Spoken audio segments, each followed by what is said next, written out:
Hello, Algebra 1 students, and welcome to the last lesson in Topic 5, Piecewise and Linear Absolute Value. This lesson ties very nicely into 5.6, but one of my favorite parts about this lesson is you actually don't need to have done lesson 5.6 to do 5.7. So if you didn't do 5.6 or you struggled with it, you can actually skip this opener part and you can skip the video down to part 1. And part 1 is just going to give you a second way to solve linear absolute value equations. As a reminder, last class we discussed, and this is in 5.6, one way to solve these equations. We can solve an equation with absolute value by graphing. Okay? And so the way we did that is we created a system of equations where one side had y equals the left side of the equal sign, 3 absolute value 2x minus 5 plus 1. And then the other side had the same. Okay?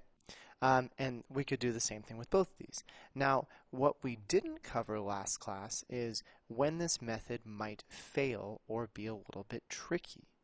So as I'm setting up this other one, your goal for this opener today isn't so much to actually solve, it's more to try and solve and see what hiccups or problems you run into. So let's take a look at this first one.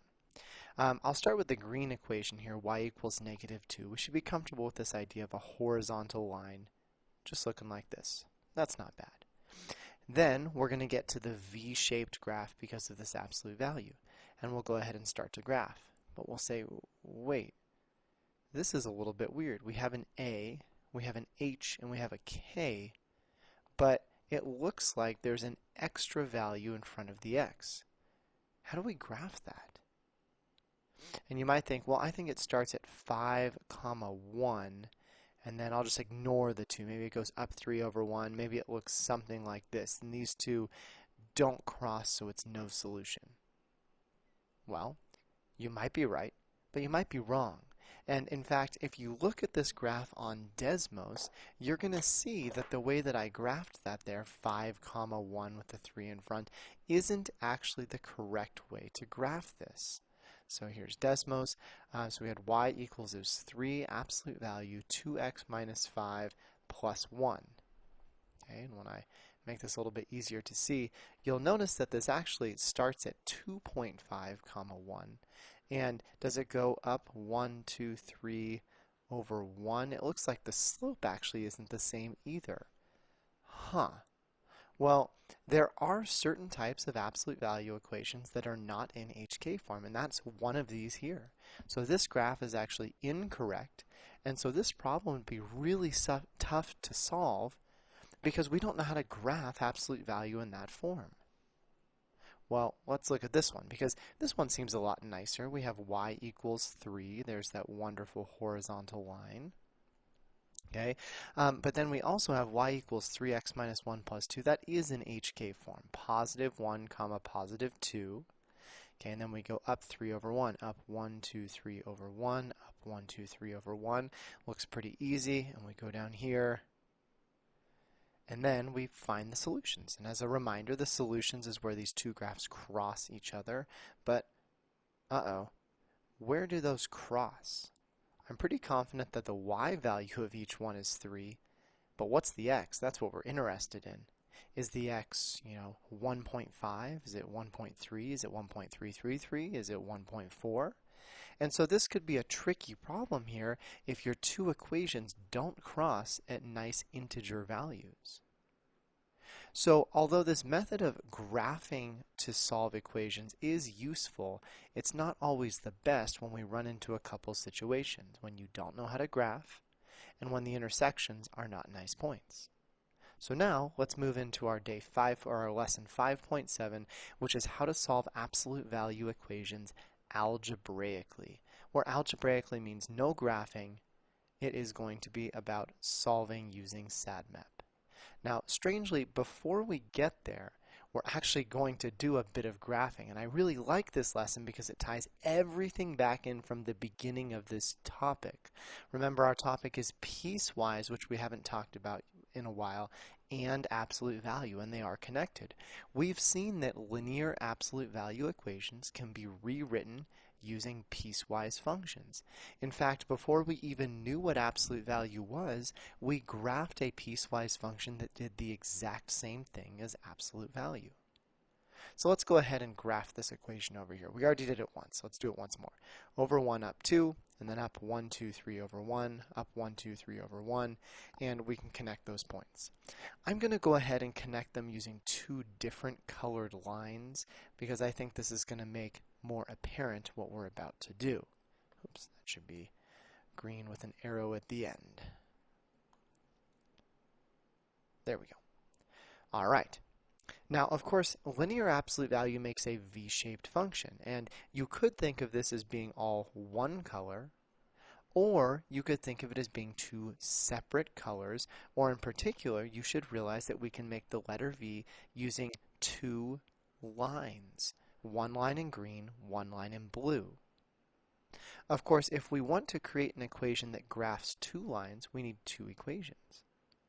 So let's go ahead and write a piecewise function that makes this same v-shaped graph. To do that, we're going to go ahead and think about what each of these lines would look like if they extended all the way down and across, like this. Okay? This is, of course, a line. We should be able to go ahead and write the equation of this line. And although you could use mx plus b because it has a nice y-intercept, I'm actually going to stick with hk form for today. That way we're going to see the similarities of our absolute value in hk form. So go ahead and write the equation of this green line. If you're a little stuck there, we already have the y equals part, and hk form, I'll remind you up above, is that mx minus h plus k.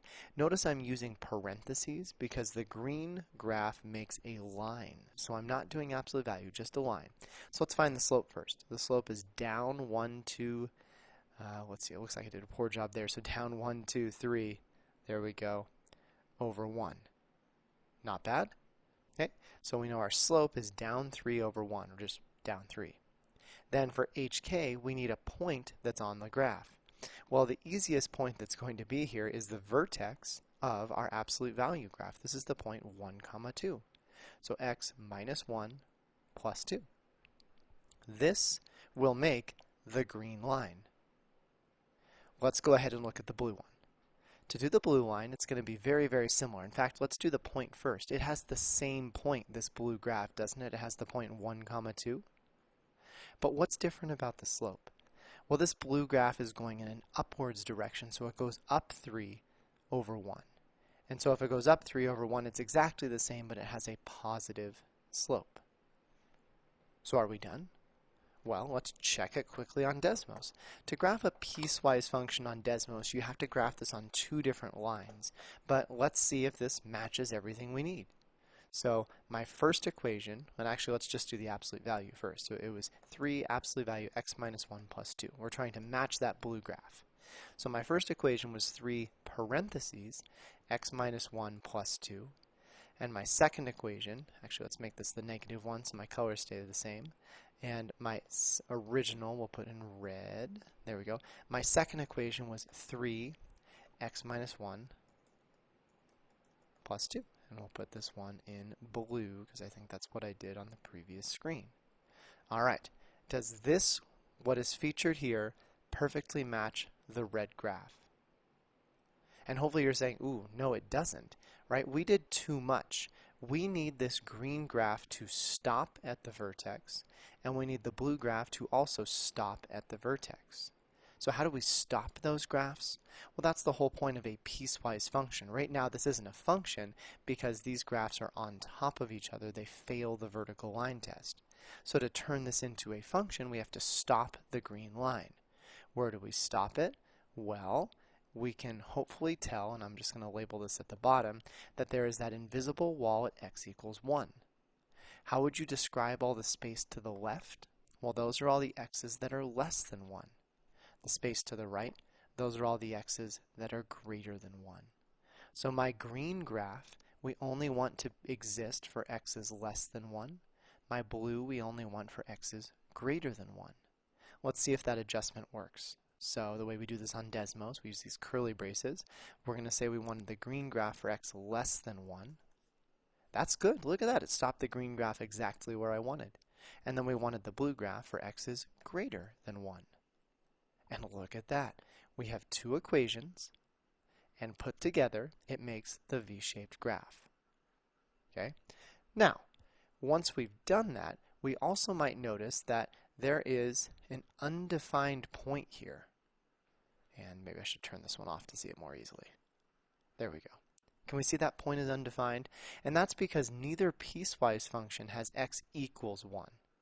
Well, it doesn't matter which one we give it to, but I'm going to give an equals to the top one. Now we'll have a closed circle right at 1, 2. We only give it to one of them. We can't have them both equal to 1. That wouldn't be a function anymore. Or actually, I guess it still would work here. But either way, with a piecewise function, we give it an equals. We should notice that both branches are in HK form and that they are really identical, but with opposite slopes. So do you think we could have done this much faster, right? If we knew that this is the HK form.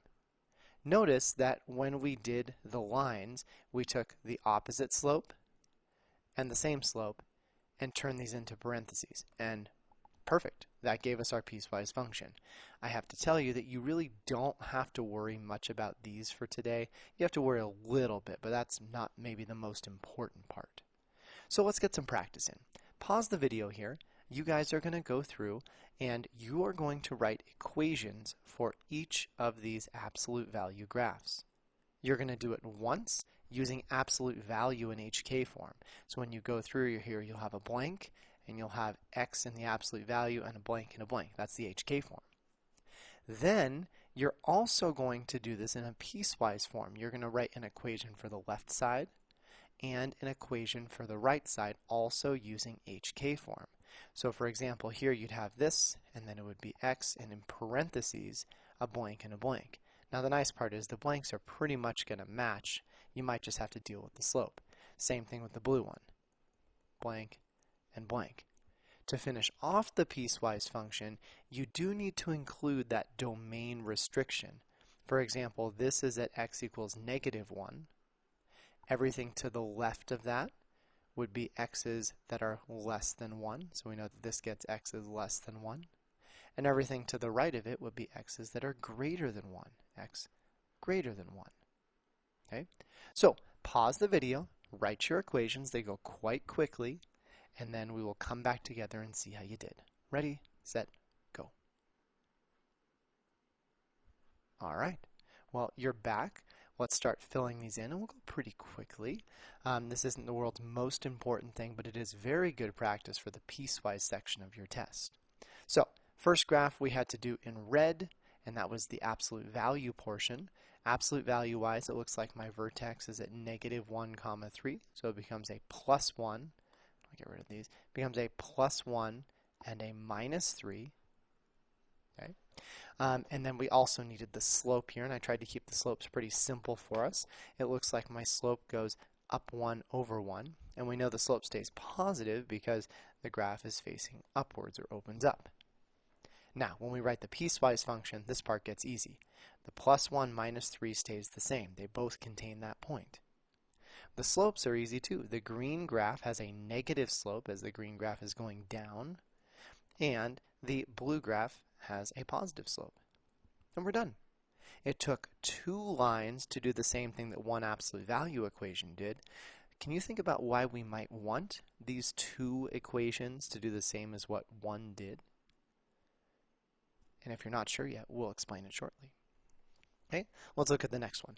We'll start with the HK form. The slope is down 1 to the right 1. So -1 is our slope, absolute value. And what is the HK portion? This is the point 1, -1. So -1, -1. Opposite of h, remember? Now we'll do our 2 different equations. We have the green one and the blue one. The one in green looks exactly like this, except with parentheses. We'll talk about the slope shortly. And the one in blue is going to be the same thing. If we look at those slopes, the green line this time has a positive slope. It's going up, so it keeps a +1. The blue line gives us a -1. And then we need to go through and do our domain restriction. So the invisible wall here is at +1 this time. The green graph exists on the side for all the x's that are less than 1. There we go. And the blue graph is on the side for all the x's that are greater than 1. Last part. Okay, absolute value again. We know we need this guy right here with an x. My vertex is the point 0, 2. Okay. And if you wanted to be efficient here, instead of putting a minus or a +0, that's okay, you can do that. Don't forget we can leave that out and just call this +2. My slope is up 1 over 1, so there's a slope of 1. But if you're really trying to be efficient, you could leave the 1 out and just leave it right here. How do we do this in HK form? Well, again, I'll try to color coordinate so you guys can see what's going on.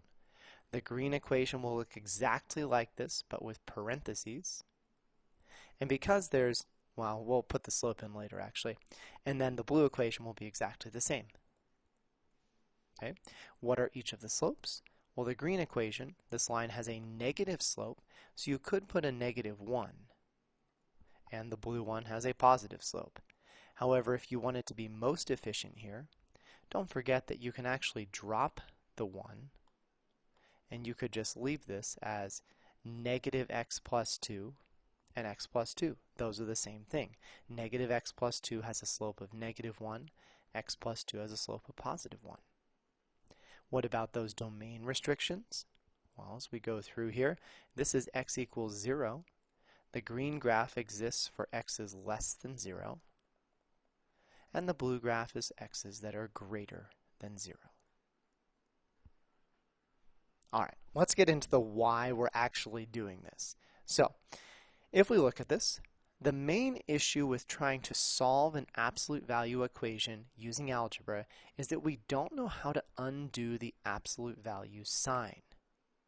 For example, if I wanted to solve this equation, which you might remember was back from the opener, we could totally do it, because to isolate x, I could distribute the 3, and distributing drops parentheses. Remember that. Then, after we distribute, we combine like terms. -3 + 2 is -1. And from here, no parentheses left, we can use SADMAP. So I add 1 to each side.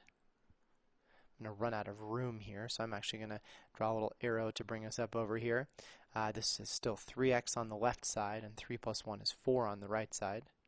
And then I can finish off by dividing by 3. And so we find that x equals 4/3. And we were able to solve this because SADMAP works with parentheses.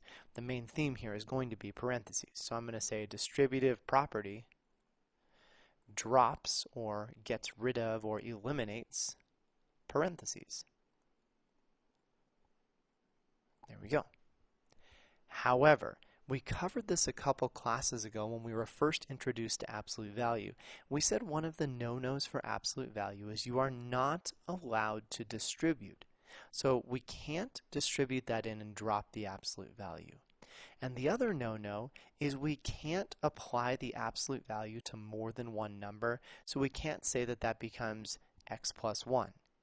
It just doesn't work. If you try that, they turn into different graphs and you can see that they're not equal. So you can still isolate this absolute value. Take a look. We could subtract 2 from each side, and this will become important later. Okay. And then you could divide by 3, and this would give me the absolute value of x - 1 equals 1/3. But we're still stuck. We can't isolate x because we can't get to the -1. Remember, to get to the -1, we have to deal with the outermost, in this case, parentheses or absolute value, and we cannot get rid of those. So the issue with solving absolute value is we don't know how to undo. So because we can't undo the absolute value. So we need a technique then that will take an equation with absolute value and rewrite it so that there is no longer any absolute value. Huh. Have we seen that before? Was there something that we did earlier where we had absolute value, but we found a different way to write it so that there wasn't absolute value? See it? Anywhere? Anywhere? Oh yeah. We took absolute value, and by writing it as two separate equations, you might be like, oh, two equations instead of one. You're right, that is a little obnoxious, but what does each equation not have? Each equation doesn't have absolute value, and that is the key to one method of solving these absolute value equations. So here we go. How does it work? Well, we're going to go ahead and solve this equation. And in order to solve it, we're just going to rewrite it. We're going to take one equation, which is this guy right here, and we're going to split that equation into two different equations, neither equation having absolute value. There's something that's going to stay the same for both, though. There's going to be an equals 3 and an equals 3, right? That's not going to change. But what is going to change is this equation is going to be 3 parentheses x minus 1 plus 2, and also negative 3 parentheses x minus 1 plus 2. We saw on the previous page, and I'll show you again, right here, that this is the exact same thing as being split into two equations. And the nice part is, we don't actually have to know that x less than 1, x greater than 1 thing. It doesn't matter. The only thing we have to change is the number outside the absolute value. So let's go ahead and finish this off, because now these are problems that you should be able to solve using algebra. In fact, this top one right here, we already solved. I'm not going to do that again, right? You can just say see above. We got that x equals 4/3. And by the way, 4/3 as a decimal is 1.333 repeating. We always go out to at least 3 numbers past the decimal. So don't say it's 1.3. It is not 1.3. Please go ahead and solve the other one, and then unpause the video when you're ready to move on. All right, just a quick reminder of how to do this. We distribute first. Don't forget that a negative times a negative is a positive. Combine your like terms. Okay. And then we can start to isolate x. This gives us negative 3x equals negative 2. And last but not least, we can divide off this negative 3. So although you could say that x is the fraction negative 2 divided by negative 3, don't forget that a negative divided by a negative is just a positive. So I think we end up with two answers, 4/3 and 2/3. All right, let's apply the same technique to one more problem. Maybe we'll get some nicer numbers here. Okay, so we have this problem. How does this technique work? Well, we keep the side that doesn't have absolute value. We don't care about that at all. And then the side with absolute value, we take the number outside the parentheses, and I'll highlight in green again. We rewrite it exactly, but use parentheses instead of absolute value. On the other side, we do the same thing, but we make that 3 a negative. And so all we're really doing is saying, we know this makes a v. One of those v's is going to have a positive 3, one's going to have a negative 3. One has a positive slope, one has a negative slope. And this will work for linear absolute value every time. Okay, so let's go ahead and actually pause me again. Solve these two. Don't take more than about 2 minutes or so. Then unpause when you're ready. All right, let's get to it. 6x minus 15 plus 1 equals negative 2. Combining your like terms, 6x minus 14 equals negative 2. Add 14 to each side. This gives us 6x equals 12. And I bet you can answer that. 6 times what number is 12? Oh yeah, 6 times 2 is 12. What about this other guy? Distribute. Negative 6x plus 15 plus 1 equals negative 2. Negative 6x plus, combining like terms, 16 equals negative 2. Start isolating. Subtract that 16 from each side. Negative 6x equals negative 18. And then we can divide this off. You guys might already be able to see what the answer is, and that's awesome. A negative divided by a negative is a positive, and we end up with positive 3. Okay, so now we at least get the technique. We just change that number out front and we're good. Unfortunately, there is one small issue with solving absolute value equations algebraically. However, let's see if you guys can figure out the issue. We know as good mathematicians that you should always try and check your work by plugging our answers into the original equation, right? The one with the absolute value that we were originally trying to solve. So let's actually try that really quickly with the equation below. You're definitely welcome to use a calculator too. Okay, so to solve this guy, we're going to take x equals 2/3, and I'm going to substitute that into my equation. So we get 3, and then this 2/3, I'll show in red, takes the spot of the x, minus 1, plus 2, and we're trying to figure out, is that equal to 3? Well, you can actually use Desmos if you have that open, or if your calculator has an absolute value button, it goes pretty quickly, or you can do it on your phone. You won't have anything this terrible to do on like your test, your quiz, so don't stress too much. I'm just going to show you what this looks like on Desmos. So I'm just going to use the graphing calculator. It works just fine. So we had 3 absolute value, 2/3, minus 1, close the absolute value, plus 2. And if I do that, it tells me that this is equal to 3. So this side definitely came out to be equal to 3. Okay, so 3 equals 3. Does that mean x equals 2/3 is a solution? Well, yeah, x equals 2/3 is, and I'll cross this out, a solution because 3 equals 3. That's true. Let's try the same thing over here, right? If I do 3 absolute value, 4/3 minus 1, plus 2, and make sure that equals 3. I'm using the original equation each time. Okay, what you're going to end up finding out that this is also 3 equals 3. So x equals 4/3 is a solution because, again, 3 equals 3. We found that there were 2 answers here. And that shouldn't surprise you because what we did last class, or if you didn't do this last class, what we can do is we can graph each side here.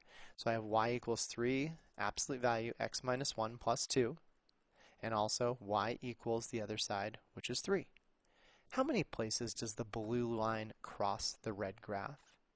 Oh yeah, they cross in 2 spots. And when I click those 2 spots, we see that this is 2/3, that's the decimal version, and 4/3. So they intersect in 2 spots. We should get 2 solutions, no surprise. All right, why don't you guys go ahead and try this next one really quickly. Pause me again, substitute in 2, substitute in 3. You don't even need your calculator too much on this one. If your calculator doesn't have absolute value, do the inside first and then make the absolute value positive. Ready, set, go. All right, as I'm trying this out, this becomes 3, and then 2 times something minus 5 plus 1, and we're trying to see if that equals to negative 2. The number I'm substituting in for x is 2. If you do all of your math correctly over here, this will become 3 absolute value of negative 1 plus 1 minus 2. What does absolute value do to any number? Hopefully you remember that absolute value turns any number to a positive version. And if you do all of this, 3 times 1 plus 1, you're going to end up getting 4. Is 4 equal to negative 2? Well, no. So what that tells us is that x equals 2 is not a solution because 4 is not equal to negative 2. Let's try one more. So this time we have 3 times 2 times something minus 5 plus 1 equals negative 2, and this time we're using 3. Okay. If you do all the math on here, and this will be positive so it won't be too hard, you're going to end up getting 4 again. Okay. Well, that tells us then that x equals 3 is not a solution because 4 is not equal to negative 2. So what happened here? We did all the math correctly. And it worked on this side, but it didn't work over here. What's going on? Well, if you look at the graphs, right? And I'm going to change this graph really quickly. It was 3, 2x minus 5 plus 1, and y equals negative 2. We saw this earlier. Where does the red graph intersect the blue graph? Oh, that's right. It doesn't. And because they don't intersect, this equation up here actually has no solution. Well, that's weird because when we solved it, we found solutions. So we need to introduce one more vocabulary term. Solutions that you find, but if they don't work in the original equation, are called, and here's your bonus word for the day, extraneous solutions, like so. Right? With absolute value, either all of your solutions are extraneous, that means that there's no solution, or none of them are. So when I was checking my answers over here, and you do have to check your work with absolute value, as soon as I saw that the first one worked, I already knew that the second one worked, because they'll always both work. Or, as soon as I saw that my first one didn't work, I knew immediately the second one wouldn't work. So why do the solutions for the first one work, but in the second equation they're extraneous? Well, in the first equation, okay, the graphs cross twice. You can sketch a little picture if you want. You have one with arrows, and then a second one with arrows. They cross in two spots. But in the second, they don't cross. You had a V, and then a graph underneath. Make a little sad face. Now, unfortunately, there is no quick way to see this. Or is there? Well, in order to do that, we're actually going to look at one more way to solve absolute value. And for those of you that have seen absolute value before, this method might make a little bit more sense to you. I think algebraically, this method can be a little bit trickier. You can make some mistakes. However, a lot of students tend to remember this one a little bit more. So let's go ahead and try one more example. I have, as we've done before, a few steps listed for you here, and these couple steps are going to be the same every time. The first step is a little bit weird though. Instead of trying to isolate y, we're going to be a little bit more general, and we're going to try to isolate what I just highlighted in green. We're going to get that absolute value by itself. And notice that there are only two numbers attached to the absolute value that we need to remove. There is a 2 that's adding, and also there is a 3 that's dividing. And because 3 is attached to all of that, we actually can't undo the adding 2 first. This is one of the few times that we go out of order of SADMEP here. And the reason we're going out of order, the reason we're not undoing addition and subtraction, is technically when we do division, really this should all be grouped in parentheses. We just get lazy and don't write those. And so if this is all grouped in parentheses, I have to drop the parentheses first. And the way I'm going to do that is by multiplying both sides by 3. The multiplication will undo the division. It leaves me, I'll try to keep this in green, with 2y minus 4. There's still a plus 2. And then on the right side, 4 times 3 is 12. Now, to finish isolating that green section, we can go through and undo adding 2 by subtracting 2. Okay. And this gives us the absolute value of 2y minus 4 equals 10. That's step 1. We need the absolute value isolated. And that sets up step 2. Now this next step shouldn't surprise you too much. We saw that the main theme of this method up above was that we needed to make 2 equations because there are 2 answers to absolute value. A V crosses a line in 2 spots. So we are still going to make 2 equations. The way we make this work, though, is we are really focused on this inside portion. If this inside green portion, 2y minus 4, became positive 10, so if this became 10, what is the absolute value of 10? Well, the absolute value of 10 is 10, and so the left side would equal the right. However, what if that inside green portion, 2y minus 4, became negative 10? If there was negative 10 right here, What's the absolute value of negative 10? Oh, it's still 10. So what we end up doing is we say once we have the absolute value isolated, we set it equal to the positive version of the answer and the negative version. That's very similar to what we did on the other page, but instead of taking the number outside the absolute value, we're taking the answer. Once we're here, we just need to solve each equation. So we have 2y minus 4 equals 10, and then on the other side, we have 2y minus 4 equals negative 10. To solve, add 4 to each side. This gives us 2y equals 14, and I bet you can tell me the answer here. 2 times what is 14? Right, 7.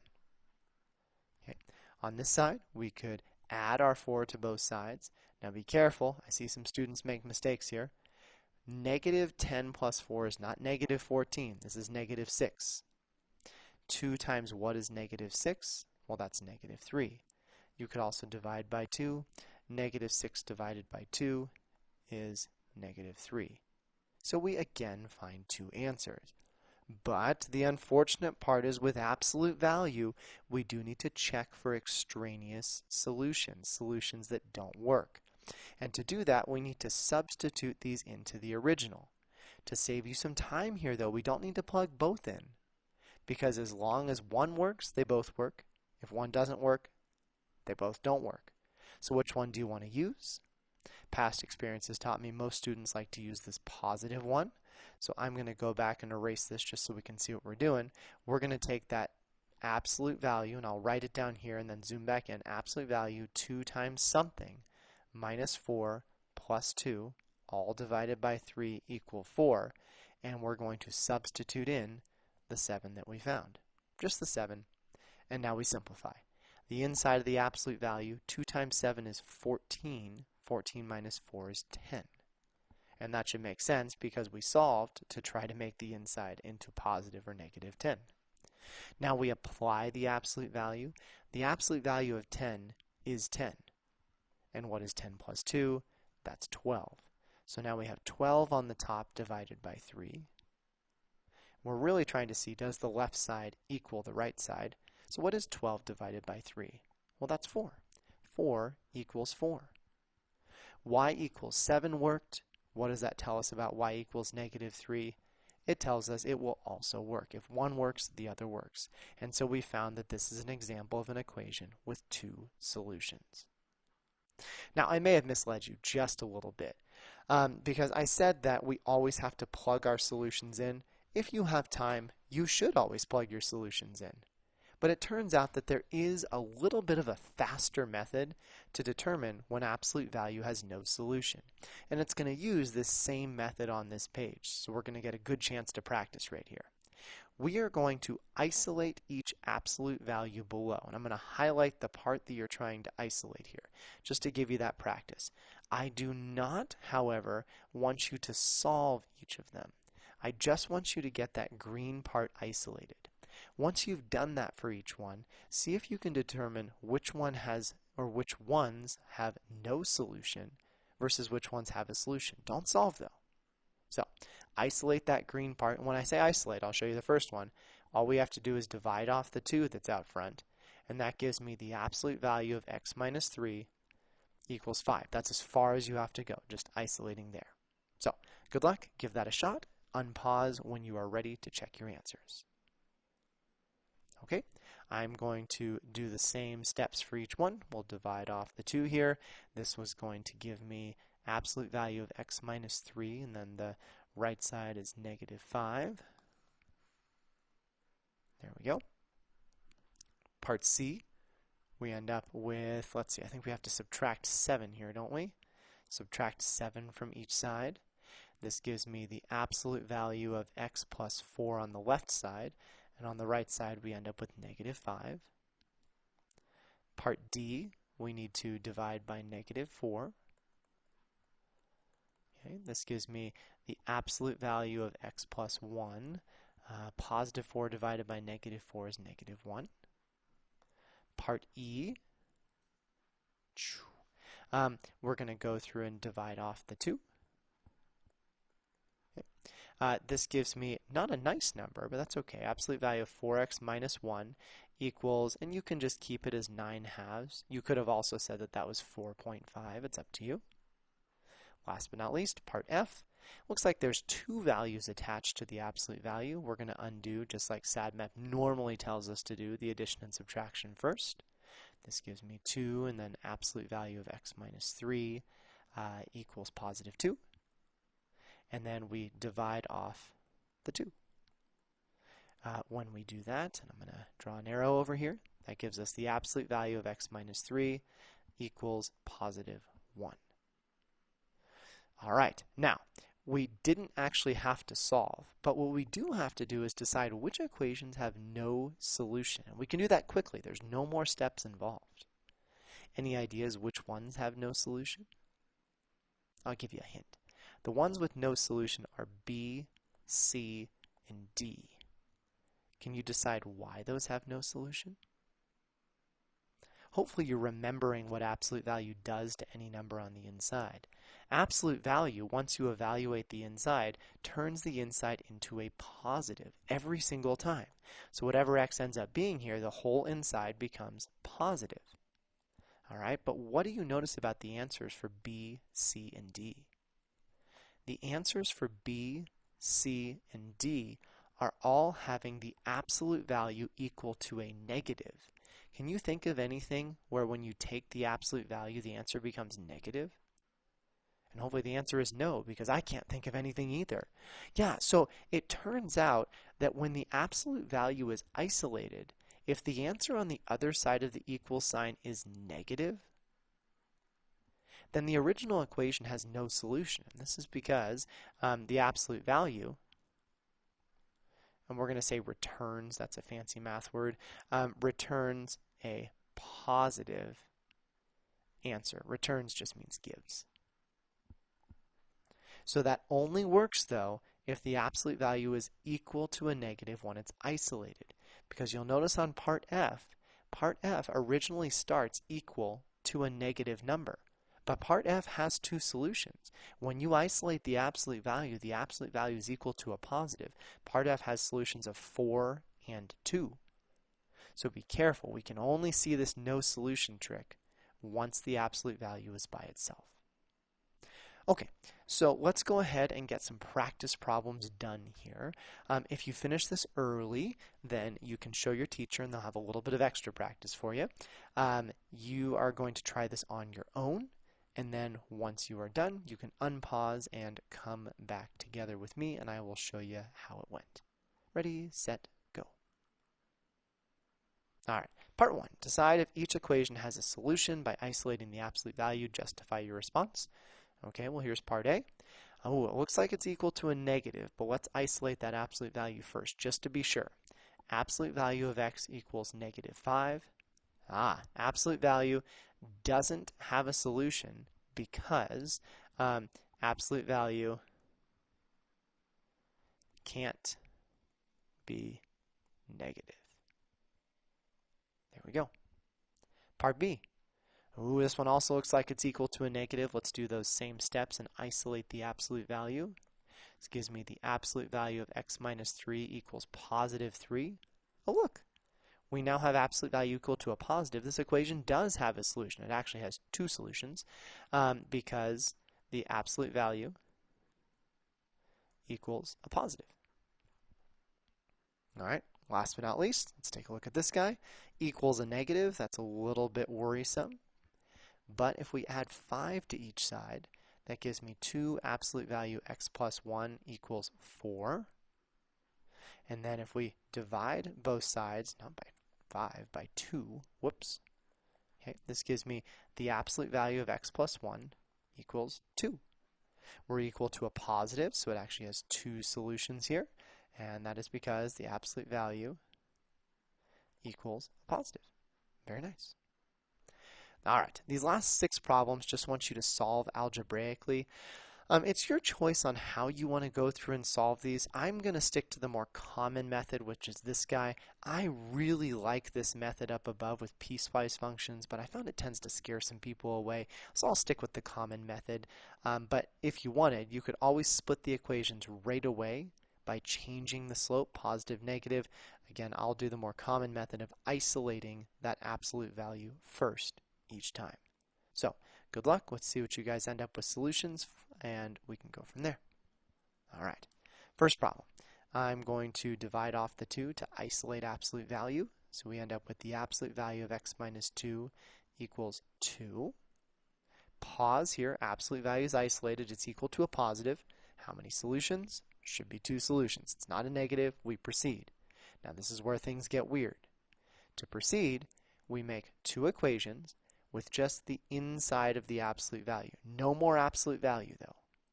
And one of them is going to be equal to the positive answer. I should do it like this. To the positive answer. And the other one is going to be equal to the negative answer. Because the inside could be 2 or it could be negative 2. And then the absolute value bars make it true. Then we solve. The solving shouldn't be too awful. We add 2 to each side. I'm going to put a little barrier here so I don't get confused. And notice I'm just solving one equation at a time. Sometimes I find students try to solve both at the same time and they end up getting a little confused here. So I'll solve the other one in a different color just to show you that they really are 2 separate problems here. This ends up when negative 2 plus 2 is 0, and we're good to go. 2 answers. Let's try our next one. Negative absolute value 2x minus 3 equals negative 5. A little bit of a warning because of that negative here. I am going to put in the invisible negative 1 that's hiding out front to see that my first step is to divide both sides by negative 1. Oh, and I think actually that will help us with our issue because a negative divided by a negative is a positive.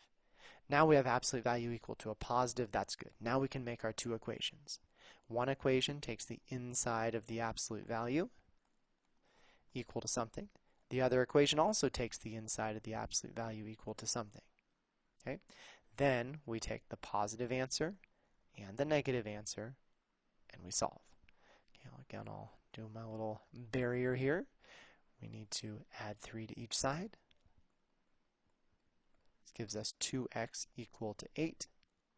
And then hopefully you can see that 2 times 4 equals 8. You can divide both sides by 2 if you'd like. All right, on the other one, we add 3 to each side. This gives us 2x equals negative 2. And then we divide both sides by 2. You could also tell that 2 times negative 1 is 2, so it shouldn't surprise you when we end up with an x of negative 1. All right, 2 down, 4 to go. These ones go quickly, don't they? We'll again put that negative out front. Looks like it's equal to a positive. That's pretty good. Divide both sides by negative 1. And we end up with absolute value of 2x minus 3 equals, negative 5. Absolute value is isolated, but it equals a negative. That is a no-no. This is no solution. Don't go any further. If you solve this, you're actually going to get the same answers as here. However, and again, a good mathematician, if you have extra time, will always check their answers. If you check the 4 in for x and the negative 1 in for x, the left side will end up equaling the right. If you check those answers over here, though, the left side will not equal the right. So it is another way to see it, but it's much faster just to realize, oh, equals a negative, you're done. Okay, let's keep on moving through. Part D. I see 2 numbers that are attached to the absolute value. There is this negative 1 again, but now there's also a plus 2. A little bit more work, but nothing terrible. To isolate, we follow SADMAP, undo the addition and subtraction first. Negative 1 times the absolute value of x minus 1 equals 3. Divide both sides by negative 1. Absolute value of x minus 1 equals, ooh, that's a negative. Absolute value can't equal a negative. No solution. Bet you guys like these no solutions. Get to stop pretty early, huh? 2 to go. Uh-oh, fraction, fraction, scary fraction. Hopefully this one's a no solution so we don't have to deal with it. But that would be too nice, wouldn't it? So we're adding 2. To undo that, we subtract both sides by 2. Leaves us with, we'll turn that to red, 1/2 absolute value x minus 1 equals positive 2. Now, remember, we cannot distribute the 1/2. Can't distribute with absolute value. Instead, we need to cancel it out. And although you could divide, I find again, and I'm going to erase this, if you divide by 1/2 on each side, these multiple fraction lines tend to confuse students. So I really don't like to divide by 1/2. I like to keep this done in one line. And what we've learned in the past is to undo a fraction, we multiply by another fraction. What fraction? Well, the reciprocal of this, 2/1. I'm also going to do the same thing on the other side. I used a 2/1 here, but isn't 2/1 just the same thing as 2? So although it's okay to write 2/1 here, you could have just put times 2, and I'm just going to leave it as times 2 so it doesn't seem as intimidating. Multiplying by reciprocals lets us cross-reduce everything out and leaves us with the absolute value of x minus 1 equals 4. We finally have an absolute value equal to a positive, so let's go ahead and make our two equations. Do you remember how to do it? X minus 1, the interior, equals x minus 1, the interior, equals. What is it equal to? Well, a positive 4 and a negative 4. Not much to do from here. We just need to isolate x on each side. I'm going to go ahead and add 1. We end up with x equals 5. Don't get caught into the trap of absolute value. Ooh, positive, negative. I bet the other answer is negative 5. That actually very rarely happens.